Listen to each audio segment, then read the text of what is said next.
It's almost like we've been conditioned so well through such a long process that now it is us who are enslaving ourselves mentally. Because the job has already been... The job has been done. It would be so easy, in one sense, for us to undo it. That's what I'm saying in this book. Because the way the system of European control works is that you have to accept a concept of reality which makes them superior. If you deny that, their thing will not work, and they will lose their control. So that they put all of this energy into establishing the system that begins when you're 3, 4, and so forth, which defines reality in such a way where there's no spirit, because they aren't a spiritual people, you see, which talks about this objective truth and so forth, which says that African spirituality represents backwardness, so you need to move away from it. It does all of these things which make you as an African person, me as an African person, us, distrust the very part of ourselves which is our strength. I'm going to get back to this question, and that is this whole question of, do we know what we have lost? Do we realize that we have not always been Democrats, have not always been Baptists, have not always been black Greeks, have not always been links, have not always... how do we conceive of ourselves in a different time?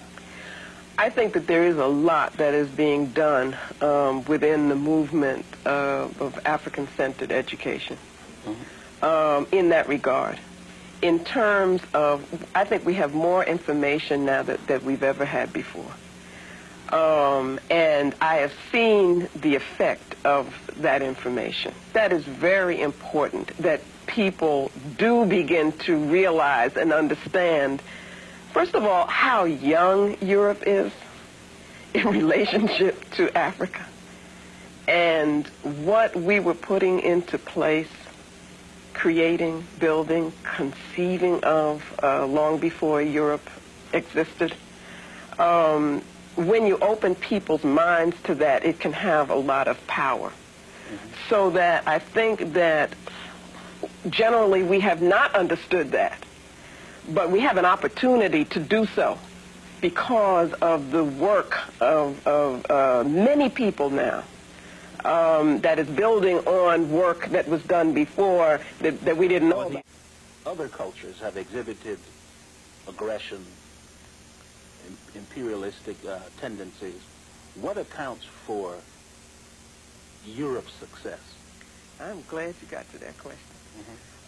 Because what it allows me to do, I think, is to get at what I think is the specialness of the approach, the method that I used in this study. So it's going to take me a little while, if that's okay.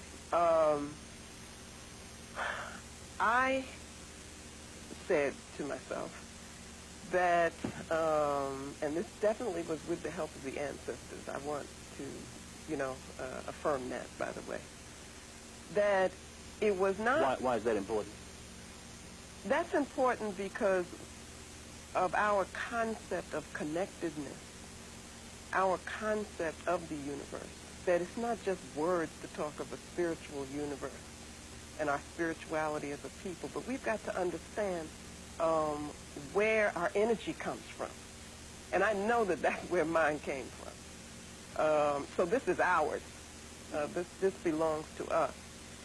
I had to say, how would I approach studying the European given African conception? You see, it's one thing to say, okay, I want to do this, but then use their conception. What does it mean for us to really think in African terms? And so what I did was to develop concepts that came from an African worldview, not a European worldview. And I came up with the concept of asili. I also used an African language. That's a Kiswahili word that means seed, origin, the essence of something. The reason that was important was because what people would say is, and they will say, oh, Europe is so vast. It is, there's so many different kinds of European forms and different countries. How can you talk about Europe as a whole? Now, of course, they've been talking about Europe as a whole all of this time, but when we begin to look at them, suddenly it's going to be, no, you can't really do this because it's too diverse. I needed a concept which could explain a culture in terms of its core, in terms of its ideological core, so that you could look at every different aspect of the culture and see how it fits into this one seed or core. And that's why I used the asili. And the idea of the seed was that once that asili is in place, that cultural asili, that it will seek to fulfill itself. So the way in which the culture will develop will all be feeding into that asili. And that would help me to get at consistency in terms of European development. What throws us as a people is that we make exceptions. You know, we say, oh, well, that's different over here, and that's different. This is a good one over here, and this doesn't really work that way. But in my analysis, it's all consistent, and it's all working for one purpose. And the concept of asili helps me to see that. And that comes to the answer to your question, is that what I was able to do was to see that the nature of the European asili was to seek power. That it, in essence, is, we could almost say it is an asili which lacks wholeness and therefore must always see. Go back to Yurugu now. Remember Yurugu as the incomplete being that is always must be seeking but can never be fulfilled because he can't get the complementary part of himself. Their asili, the European cultural asili, is incomplete, must always be seeking. Now, it cannot be fulfilled through spirit because they have no knowledge of spirit, no relationship to spiritual reality. Therefore, fulfillment is sought through power, and power here means power over others. And what that means is that everything within the culture, all of the development of European culture, all of the forms, all of the institutions, the ideas even, are all for the purpose of achieving European power.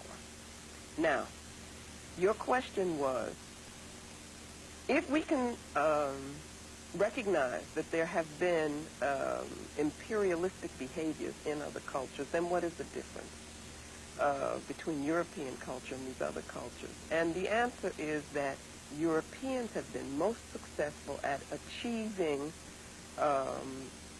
world domination because everything within the culture supports the quest for domination. Everything. Everything. Including, and most importantly to me, their philosophical concepts. Including their concept of truth, including their academies, academia, the intellectuals, including that. It works with, including Christianity as it manifests itself, within the European development. All of that works for the achievement of European power.